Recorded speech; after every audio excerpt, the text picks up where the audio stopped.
Perkenalkan, saya Maria Maya Angela, salah satu mahasiswa Ilmu Komunikasi Unika Sugio Pranoto Semarang. Kali ini saya akan membahas topik tentang e-health.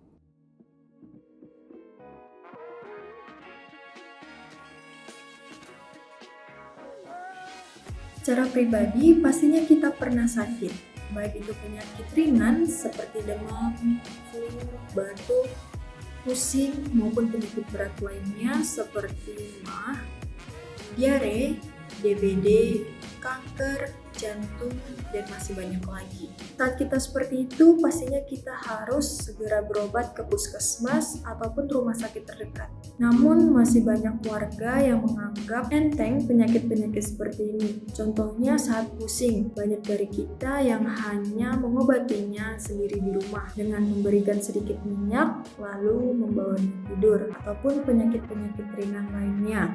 Ternyata terdapat beberapa hal yang membuat masyarakat malas untuk berkonsultasi ataupun berobat ke rumah sakit ataupun puskesmas terdekat. Yang pertama, karena waktu mereka yang sangat padat atau warga yang tidak memiliki banyak waktu, seperti para pekerja kantoran yang selalu pulang sore, bahkan anak kuliahan yang dipenuhi dengan tugas-tugas kuliah yang akhirnya membuat mereka malas untuk pergi ke rumah sakit ataupun puskesmas untuk berobat.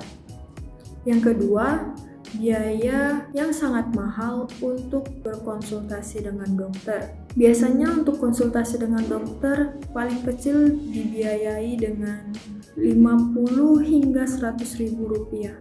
Dan yang ketiga adalah antrian rumah sakit yang sangat panjang yang dapat menyita banyak waktu para pengunjung rumah sakit, sehingga hal itulah yang membuat masyarakat malas untuk berkonsultasi langsung dengan dokter yang ada di rumah sakit ataupun puskesmas terdekat, sehingga diciptakanlah satu platform kesehatan yaitu e-health. WHO mendefinisikan e-health sebagai the use of information and communication technology for health. WHO mendorong kepada setiap negara untuk menyusun rencana strategis jangka panjang, terutama di dunia kesehatan. Dengan adanya e-health dapat membantu masyarakat mendaftarkan dirinya tanpa harus menunggu antrian panjang di rumah sakit, sehingga waktu yang dapat diatur dengan efisien oleh para pengunjung. Yang membuat saya tertarik untuk membahas e-health adalah di kota Surabaya, karena kota Surabaya telah menerapkan sistem e-health untuk mengatasi antrian rumah sakit yang sangat panjang. Perkembangan layanan e-health di kota Surabaya ini dilakukan agar tidak ada lagi sandal atau helm yang berderet hanya untuk menunggu antrian agar mendapatkan layanan kesehatan. Sehingga untuk meminimalisir hal tersebut, pemerintah kota bekerja sama dengan puskesmas serta rumah sakit setempat untuk mengatasi permasalahan yang ada di masyarakat.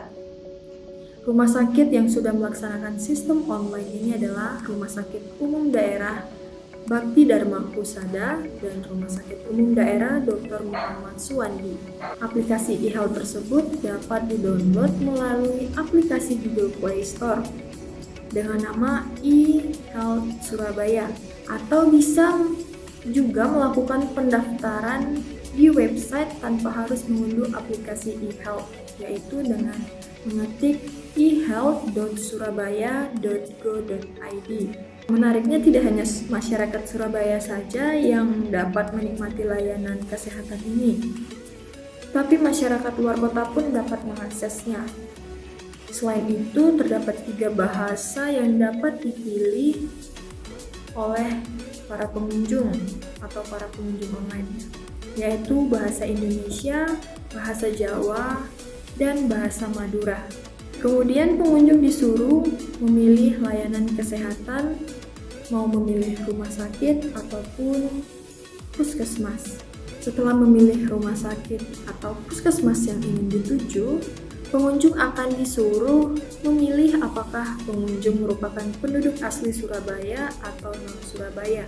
Kemudian setelah memilih jenis kependudukan, para pengunjung akan disuruh memilih icon sesuai dengan jenis penyakit yang dideritanya. Dan para pengunjung akan diminta mengisi data pribadi dengan memasukkan NIK, nomor induk kependudukan, serta nama sesuai dengan yang ada di KTP. Setelah selesai, maka tekan tombol verifikasi data pasien. Kemudian memilih tanggal, maka selesailah proses registrasi. Yang diakhiri dengan keluarnya nomor antrian pengunjung. Ketika pengunjung ingin membatalkan kunjungannya karena terdapat kendala, maka icon yang ditunjuk oleh panah tersebut berguna untuk para pengunjung yang telah terlanjur mendaftarkan dirinya ke rumah sakit atau puskesmas dan ingin membatalkannya dapat memencet ikon batal atau reprint tersebut.